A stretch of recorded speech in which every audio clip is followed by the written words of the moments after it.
السلام علیکم ورحمۃ اللہ وبرکاتہ۔ بھائی بزرگوں، دوستو، الحمدللہ کہ آج 24 اپریل اور 29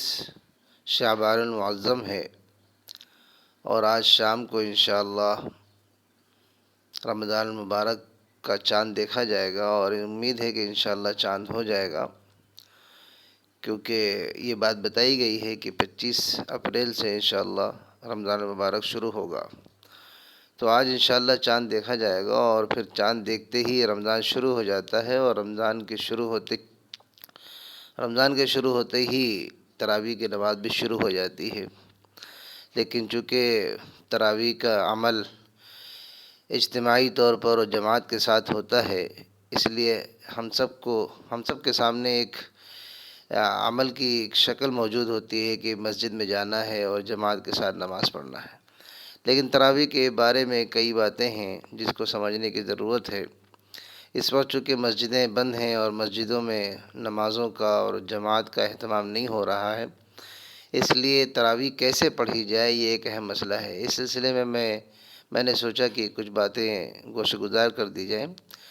تو مجھے یہ عرض کرنا ہے کہ پہلی بات تو یہ ہے کہ تراویح کی نماز ہم کو پڑھنا ہے، ہم سب کو پڑھنا ہے، مردوں کو بھی پڑھنا ہے، عورتوں کو بھی پڑھنا ہے، اور بچوں کو بھی پڑھنا چاہیے۔ اب رہی بات یہ کہ جو شکل مسجد میں ہوتی تھی، کیا وہ شکل ہم اپنے گھر میں بنا پائیں گے؟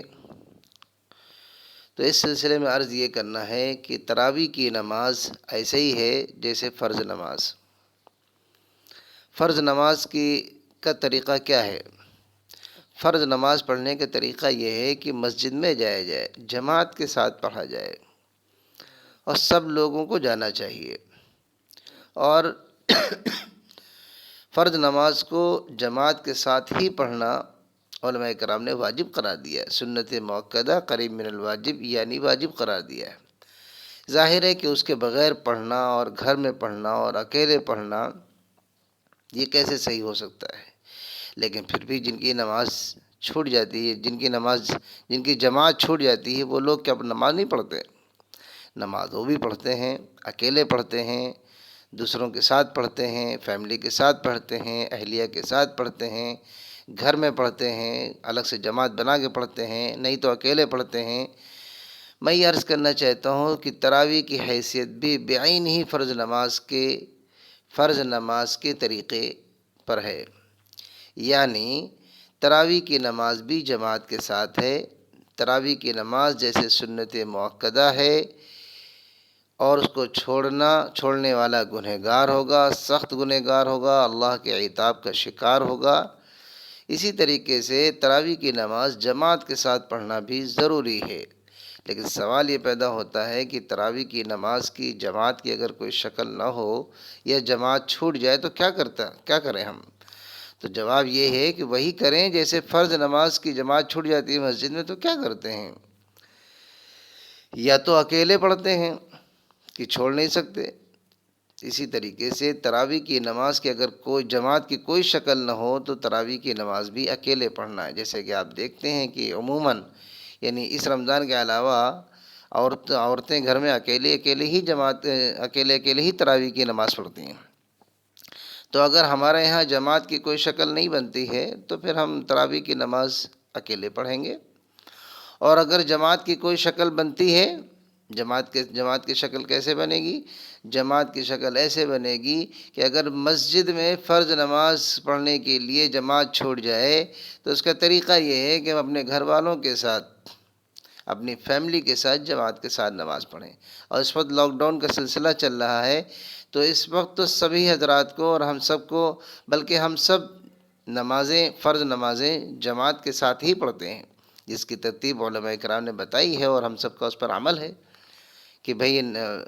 اقامت کہی جائے، اگر ایک مرد ہو تو داہنی طرف کھڑا ہو جائے، اگر دو مرد ہوں تو پیچھے کھڑے ہوں، اور عورتیں ان کے پیچھے کھڑے ہوں، اور اگر نامحرم ہوں تو پھر وہ پیچھے پردے کے ساتھ کھڑی ہوں گی۔ یہ طریقہ ہم فرض نمازوں کی جماعت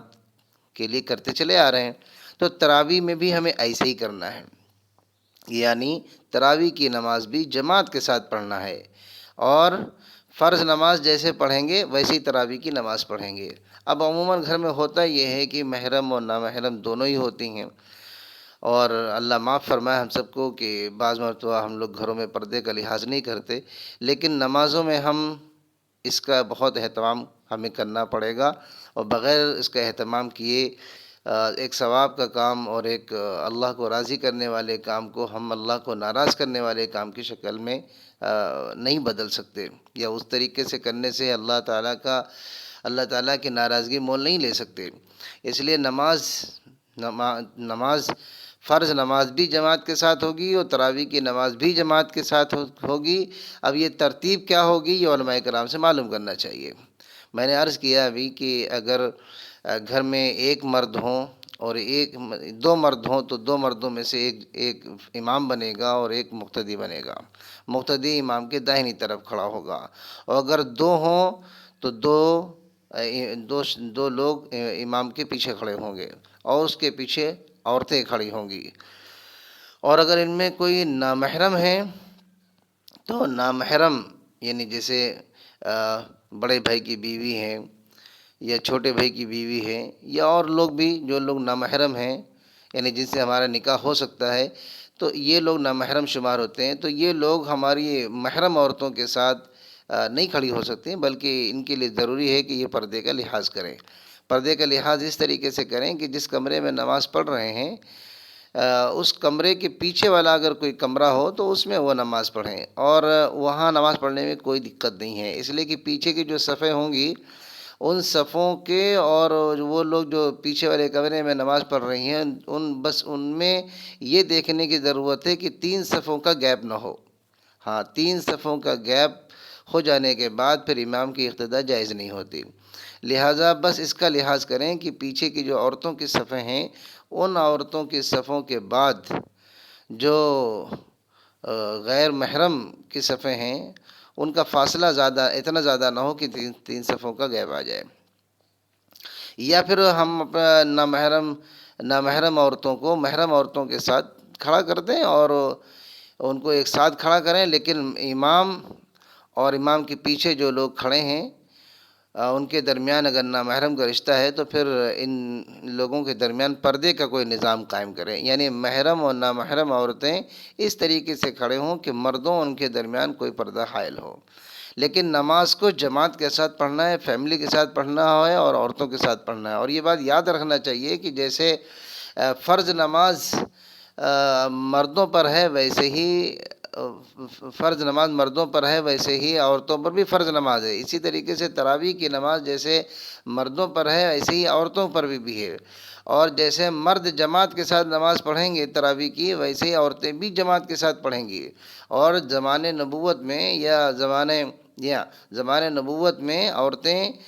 نبی علیہ الصلوۃ والسلام کے ساتھ ہی پڑھا کرتی تھیں، لیکن بعد میں عذر کی وجہ سے، عوارض کی وجہ سے ان کو گھر میں نماز پڑھنے کے لیے کہا گیا. اب یہ مسئلہ یہ ہے کہ ایسا کیوں کیا گیا، تو اس کا جواب یہ ہے کہ جب کسی چیز میں 2 چیزیں جمع ہو جاتی ہیں، ایک جلب منفعت اور ایک دفع مضرت، یعنی مضرت نقصان اور نفع دونوں چیزیں کسی ایک چیز میں جمع ہو جائیں تو پھر شریعت یہ دیکھتی ہے کہ اگر نقصان زیادہ ہے اور نفع کم ہے تو نقصان کا لحاظ کیا جاتا ہے اور نفع کو چھوڑ دیا جاتا ہے. چنانچہ عورتوں کا باہر نکلنا اور مسجد میں آنا یہ نقصان کی بات تھی اور فتنے کا اندیشہ تھا. اس نقصان کی وجہ سے ان کا جو نفع تھا یعنی جماعت کا، اس نفع کو چھوڑ دیا گیا اور نقصان کا لحاظ کر کے ان سے یہ کہا گیا کہ آپ نماز گھر پہ پڑھیں اور بغیر جماعت کے پڑھیں. بغیر جماعت کے اس لیے کہ عورتوں کی جماعت نہیں کرا سکتی، اس لیے اگر وہاں پر عورتوں کے لیے کوئی امام کا انتظام ہوتا ہے تو ان کے لیے بھی کہا جاتا ہے، لیکن چونکہ مرد سارے مسجد میں آئیں گے تو ان کو نماز کون پڑھائے گا، اس لیے عورتوں سے کہا گیا کہ گھر میں آپ نماز پڑھیں. لیکن اس وقت کی جو صورتحال ہے وہ یہ ہے کہ تمام محرم اپنے گھروں میں ہیں اور گھروں میں امام بھی اویلیبل ہے اور عورتیں بھی موجود ہیں، لہذا وہی طریقہ جو زمانے نبوت میں تھا کہ عورتیں مردوں کے ساتھ نماز پڑھیں گی اور جماعت کے ساتھ نماز پڑھیں گی، وہی شکل اب بھی باقی رہے گی۔ لہذا تراویح کی نماز کو اگر کوئی نہ موجود ہو تو اکیلے ہی پڑھیں، اور اگر گھر میں فیملی ہو، اہلیہ ہو، بیٹی ہو، بہن ہو، اور گھر میں لوگ ہوں، محرم ہو، غیر محرم ہوں، ان سب کو جماعت کے ساتھ کھڑا کریں، تو ان کی صفوں کی ترتیب قائم کریں اور نماز کو جماعت کے ساتھ پڑھنا ہے انشاءاللہ۔ اور ایک بات لوگ یہ سوال کرتے ہیں کہ بھائی ہم کو تو تراویح کی دعا نہیں آتی ہے، تو تراویح کی دعا کوئی ضروری چیز نہیں ہے، ایک سنت چیز ہے اور ایک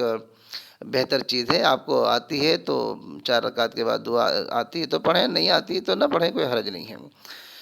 دوسری بات یہ ہے کہ مسئلہ ہے کہ رمضان میں اور تراویح میں پورا قرآن پڑھنے کی، تو پورا قرآن تو تراویح میں کوئی حافظ ہی پڑھ سکتا ہے۔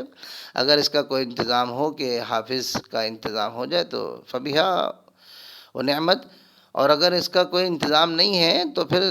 جو ہے جو صورتیں آتی ہیں، یاسین شریف ہے، سورہ ملک ہے، چھوٹی چھوٹی صورتیں ہیں، نہیں تو